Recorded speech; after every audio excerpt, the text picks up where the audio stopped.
Paying with Capital One virtual card in store is actually a pretty easy thing to do. Today, I'm going to teach you how you guys can pay with Capital One virtual card in store. So, in order to do that, you simply have to add your virtual card into your Apple Wallet or any other wallet. So, the process is the same for every wallet. You just have to open up the app. Currently, I'm going to tell you in the Apple Wallet, you can do the same for every other wallet. And the wallet tab, you simply have to tap on this plus icon, and there these two options will pop up. If you want to add a transit card or debit or credit card, you just have to tap on debit or credit card, and then it will give you an option if you want to add the card details manually or automatically. If you, what does it mean is by automatically, what does it mean is it will open up the camera and it will allow you to scan the card to enter the details automatically, but you have to go for manually just because we have the details in our app.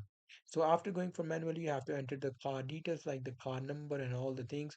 Afterwards, your card will be added to your Apple Wallet. Now you can pay with contactless anywhere in any store. So that's pretty much it. That's how I'll be able to do it. Hope you guys find this video helpful.